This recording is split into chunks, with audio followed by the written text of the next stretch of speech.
ಜಗತ್ತಿನ ಅತ್ಯಂತ ಶಾಂತಿಪ್ರಿಯ ರಾಷ್ಟ್ರವೆಂದೇ ಕರೆಯಲಾಗುವ ನ್ಯೂಜಿಲೆಂಡ್ ಇದೀಗ ಯುದ್ಧ ಸಾರಿದೆ. ಪಾಕಿಸ್ತಾನ ಅಫ್ಘಾನಿಸ್ತಾನ ಯುದ್ಧಗಳ ನಡುವೆ ಇದೀಗ ಶಾಂತಿಪ್ರಿಯ ರಾಷ್ಟ್ರ ನ್ಯೂಜಿಲೆಂಡ್ ಕೂಡ ತನ್ನ ನೆಲದ ಅಪರೂಪದ ಜೀವ ವೈವಿಧ್ಯತೆಯ ಮೇಲೆ ದಾಳಿ ಮಾಡಿದ ಆರೋಪದ ಮೇರೆಗೆ ತನ್ನದೇ ದೇಶದಲ್ಲಿರುವ ಸ್ಟೋನ್ ಕೋಲ್ಡ್ ಕಿಲ್ಲರ್ಸ್ಗಳನ್ನು ನಿರ್ಮೂಲನೆ ಮಾಡುವುದಾಗಿ ನ್ಯೂಜಿಲೆಂಡ್ ಘೋಷಣೆಯನ್ನು ಮಾಡಿದೆ.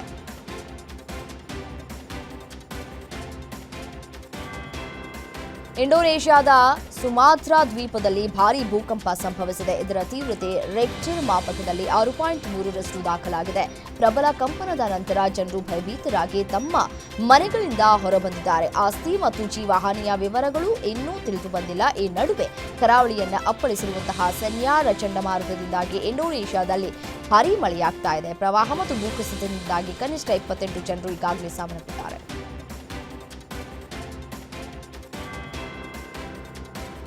ಗಾಜಾದಲ್ಲಿ ಕದನ ವಿರಾಮದ ಹೊರತಾಗಿಯೂ ನಿರ್ಣಾಯಕ ನೆರವಿನ ಪೂರೈಕೆಗೆ ನಿರ್ಬಂಧ ಮಾಡಲಾಗಿದೆ. ಹೊಸ ದಾಳಿಗಳನ್ನು ನಡೆಸುವಂತಹ ಮೂಲಕ ಇಸ್ರೇಲ್ ಅಧಿಕಾರಿಗಳು ಜನಾಂಗೀಯ ಹತ್ಯೆಯನ್ನು ಮುಂದುವರೆಸಿದ್ದಾರೆ ಅಂತ ಮಾನವ ಹಕ್ಕುಗಳ ಗುಂಪು ಆಮ್ನೆಸ್ಟಿ ಇಂಟರ್ನ್ಯಾಷನಲ್ ಎಚ್ಚರಿಕೆಯನ್ನು ನೀಡಿದೆ.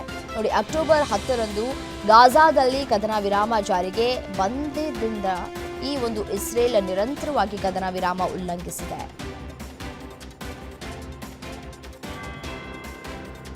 ವಿಶ್ವದಾದ್ಯಂತ ಪ್ರತಿ 10 ನಿಮಿಷಕ್ಕೆ ಒಬ್ಬ ಮಹಿಳೆ ಅಥವಾ ಬಾಲಕಿಯ ಕೊಲೆಯಾಗ್ತಾ ಇದೆ ಎಂಬ ವಿಷಯವನ್ನು ವಿಶ್ವಸಂಸ್ಥೆಯ ಅಧ್ಯಯನ ತಿಳಿಸಿದೆ.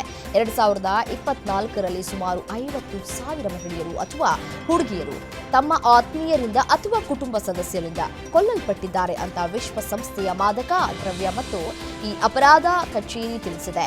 ವಿಶ್ವಸಂಸ್ಥೆಯ ಮಹಿಳೆಯರು ಅಂತಾರಾಷ್ಟ್ರೀಯ ಮಹಿಳಾ ದೌರ್ಜನ್ಯ ನಿರ್ಮೂಲನಾ ದಿನವನ್ನು ಗುರುತಿಸುವುದಕ್ಕೆ ಬಿಡುಗಡೆ ಮಾಡಿದ ವರದಿಯಲ್ಲಿ ಈ ಕುರಿತು ಮಾಹಿತಿಯನ್ನು ಹಂಚಿದೆ.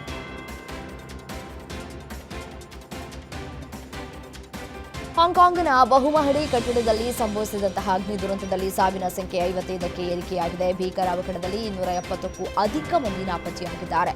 ಸಾವಿನ ಸಂಖ್ಯೆ ಇನ್ನೂ ಹೆಚ್ಚುವ ಭೀತಿ ಇದೆ. ಹಲವರು ತೀವ್ರವಾಗಿ ಗಾಯಗೊಂಡಿದ್ದಾರೆ.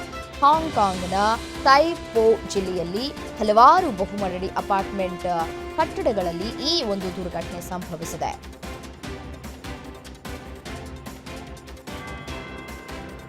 ಬಂಗಾಳಕೊಲ್ಲಿಯಲ್ಲಿ ದಿತ್ವಾಹ್ ಎಂಬ ಹೊಸ ಚಂಡಮಾರುತ ರೂಪುಗೊಂಡಿದ್ದು ನವೆಂಬರ್ 30ಕ್ಕೆ ತಮಿಳುನಾಡು ಮತ್ತು ಆಂಧ್ರಪ್ರದೇಶದ ಕೆಲವು ಭಾಗಗಳಿಗೆ ತಲುಪುವ ಸಾಧ್ಯತೆ ಇದೆ ಅಂತ ಭಾರತೀಯ ಹವಾಮಾನ ಇಲಾಖೆ ವರದಿಯನ್ನ ಮಾಡಿದೆ.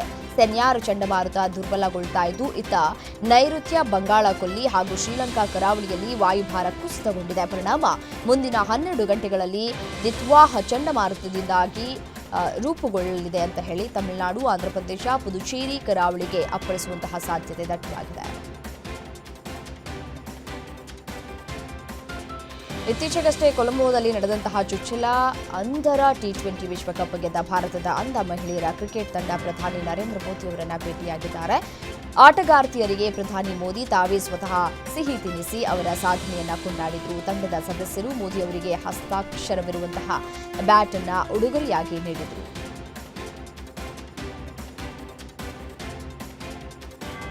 ಎಸ್ಎ ವಿರುದ್ಧದ ಸರಣಿ ಸೋಲಿನ ನಂತರ ರಿಷಬ್ ಪಂತ್ ಭಾರತೀಯ ಅಭಿಮಾನಿಗಳಲ್ಲಿ ಕ್ಷಮೆಯಾಚಿಸಿದ್ದಾರೆ. ಒಂದು ತಂಡವಾಗಿ ಮತ್ತು ವೈಯಕ್ತಿಕವಾಗಿ ನಾವು ಯಾವಾಗಲೂ ಅತ್ಯುನ್ನತ ಮಟ್ಟದಲ್ಲಿ ಪ್ರದರ್ಶನ ನೀಡಿ ಕೋಟ್ಯಾಂತರ ಭಾರತೀಯರ ಮುಖದಲ್ಲಿ ನಗು ತರಿಸುವುದಕ್ಕೆ ಬಯಸುತ್ತೇವೆ. ಈ ಬಾರಿ ಆ ನಿರೀಕ್ಷೆಗಳನ್ನು ತಲುಪುವುದಕ್ಕೆ ಸಾಧ್ಯವಾಗದಿದ್ದಕ್ಕಾಗಿ ವಿಷಾದಿಸುತ್ತೇವೆ. ದೇಶ ಪ್ರತಿನಿಧಿಸುವುದಕ್ಕೆ ನಮಗೆ ಹೆಮ್ಮೆ ಇದೆ. ಈ ಬಾರಿ ಉತ್ತಮ ಕಂಬ್ಯಾಕ್ ಮಾಡ್ತೇವೆ ಅಂತ ಎಕ್ಸ್ ಖಾತೆಯಲ್ಲಿ ಪೋಸ್ಟ್ ಮಾಡಿದ್ದಾರೆ. ಇದೇ ಮೊದಲ ಬಾರಿಗೆ ನಡೆದ WPL ಮೆಗಾ ಹರಾಜಿನಲ್ಲಿ ಎಲ್ಲ 5 ಫ್ರಾಂಚೈಸಿಗಳು ಬಲಿಷ್ಠ ಆಟಗಾರ್ತಿಯರನ್ನ ಖರೀದಿಸಿ ಪಂದ್ಯಾವಳಿಗೆ ಸಜ್ಜಾಗಿದೆ. ಹರಾಜಿನಲ್ಲಿ 194 ಭಾರತೀಯರು ಸೇರಿ ಒಟ್ಟು 277 ಆಟಗಾರ್ತಿಯರು ಅದೃಷ್ಟ ಪರೀಕ್ಷೆಗೆ ಇಳಿದಿದ್ರು. ಈ ಪೈಕಿ 23 ವಿದೇಶಿ ತಾರೆಗಳು, 67 ಭಾರತೀಯ ಆಟಗಾರ್ತಿಯರು ಸೇರಿದಂತೆ ಒಟ್ಟು 90 ಆಟಗಾರ್ತಿಯರು ಹರಾಜಾಗಿದ್ದು ಜನವರಿ 9ರಿಂದ ಆರಂಭವಾಗಿ ಫೆಬ್ರವರಿ 5ರವರೆಗೆ ಟೂರ್ನಿ ನಡೆಯಲಿದೆ. ಮಹಿಳಾ ಐಪಿಎಲ್ ಖ್ಯಾತಿಯ ವುಮೆನ್ಸ್ ಪ್ರೀಮಿಯರ್ ಲೀಗ್ 4ನೇ ಆವೃತ್ತಿಗೆ ಪೂರ್ವಭಾವಿಯಾಗಿ ನಡೆದ ಆಟಗಾರ್ತಿಯರ ಮೆಗಾ ಹರಾಜಿನಲ್ಲಿ ಭಾರತ ಕ್ರಿಕೆಟ್ ತಂಡದ ತಾರಾ ಆಲ್ರೌಂಡರ್ ದೀಪ್ತಿ ಶರ್ಮಾ ಅವರು ಅತ್ಯಧಿಕ ಮೊತ್ತವನ್ನು ಪಡೆದು ರೈಟ್ ಟು ಮ್ಯಾಚ್ ಕಾರ್ಡ್ ಬಳಕೆ ಮಾಡಿ 3.20 ಕೋಟಿಗೆ ಯುಪಿ ವಾರಿಯರ್ಸ್ ಮತ್ತೆ ತಂಡಕ್ಕೆ ಸೇರಿಸಿಕೊಂಡಿತು.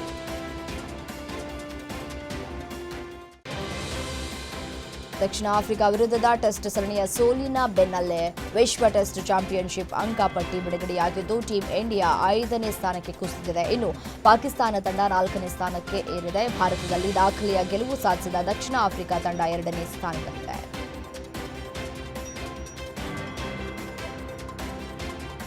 ದಕ್ಷಿಣ ಆಫ್ರಿಕಾ ವಿರುದ್ಧದ 2 ಪಂದ್ಯಗಳ ಟೆಸ್ಟ್ ಸರಣಿಯಲ್ಲಿ ಭಾರತ 0-2 ಅಂತರದ ಹೀನಾಯ ಸೋಲನ್ನು ಅನುಭವಿಸಿದೆ. ಹೀಗಾಗಿ ಟೀಂ ಇಂಡಿಯಾದ ಮುಖ್ಯ ಕೋಚ್ ಗೌತಮ್ ಗಂಭೀರ್ ಅವರ ವಿರುದ್ಧ ಬಿಸಿಸಿಐ ಕ್ರಮ ಕೈಗೊಳ್ಳಲಿದೆ ಎಂಬ ಸುದ್ದಿ ಹರಿದಾಡಿತು. ಈ ಬಗ್ಗೆ ಇದೀಗ ಪ್ರತಿಕ್ರಿಯಿಸಿ ಬಿಸಿಸಿಐ ತಂಡವು ಪ್ರಸ್ತುತ ಬದಲಾವಣೆಯ ಹಂತದಲ್ಲಿದೆ. ಕೋಚ್ ಸ್ಥಾನದಲ್ಲಿ ಯಾವುದೇ ಬದಲಾವಣೆ ಇರೋದಿಲ್ಲ ಅಂತ ಹೇಳಿದೆ. ನಟ ಸತೀಶ್ ನೀನಾಸಂ ಅವರ ಬಹುನಿರೀಕ್ಷಿತ cinema the rise of Ashoka title ಹಾಗೂ ಕಂಟೆಂಟ್ ಮೂಲಕ ಪ್ರೇಕ್ಷಕರಲ್ಲಿ ಗಮನ ಸೆಳೆಯುವಂತೆ ಮಾಡಿದೆ. ದಿ ರೈಸ್ ಆಫ್ ಅಶೋಕ ಚಿತ್ರದ 7 ಮಾದೇವ ಹಾಡು ರಿಲೀಸ್ ಆದ ಕೆಲವೇ ಗಂಟೆಗಳಲ್ಲಿ ಲಕ್ಷಾಂತರ ವೀಕ್ಷಣೆಯನ್ನ ಕಂಡಿದೆ. ಮಾದೇವನ ಕುರಿತಾದ ಈ ಹಾಡನ್ನ ಬೆಂಗಳೂರಿನ ಪ್ರಸಿದ್ಧ ಗವಿ ಗಂಗಾಧರೇಶ್ವರ ದೇವಸ್ಥಾನದಲ್ಲಿ ಬಿಡುಗಡೆಯನ್ನ ಮಾಡಲಾಯಿತು.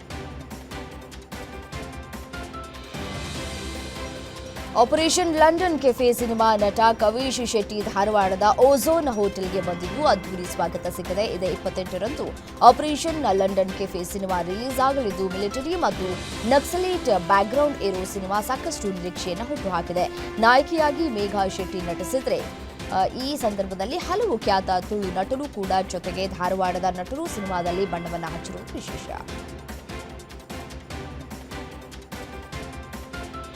ಬಾಲಿವುಡ್ನ ಖ್ಯಾತ ನಿರ್ದೇಶಕ ಆನಂದ್ ಎಲ್ ರಾಯ್ ಅವರ ತೇರೆ ಇಶ್ ಮೇ ಚಿತ್ರದ ಬಿಡುಗಡೆಗೂ ಮುನ್ನ ಧನುಷ್ ವಾರಣಾಸಿಯಲ್ಲಿ ಚಿತ್ರದ ಪ್ರಚಾರ ಪ್ರವಾಸದ ಹೃದಯ ಸ್ಪರ್ಶಿ ನೋಟ ಹಂಚಿಕೊಂಡಿದ್ದಾರೆ. ಧನುಷ್ ಬಾಲಿವುಡ್ ಬ್ಯೂಟಿ ಕೃತಿ ಸನೋನ್ ಜೊತೆ ಬೋಟ್ ರೈಡ್ ಮಾಡಿದ್ದಾರೆ. ವಾರಣಾಸಿಯ ಐಕಾನಿಕ್ ಘಾಟ್ ಒಂಥರ ಶಾಂತ ನೀರಿನಲ್ಲಿ ನಿಧಾನವಾಗಿ ತೇಲ್ತಾ ಇರುವಂತಹ ದೋಣಿಯಲ್ಲಿ ಚಿತ್ರೀಕರಿಸಲಾದಂತಹ ಈ ಫೋಟೋಗಳು ಆಕರ್ಷಕವಾಗಿ ಬಂದಿವೆ.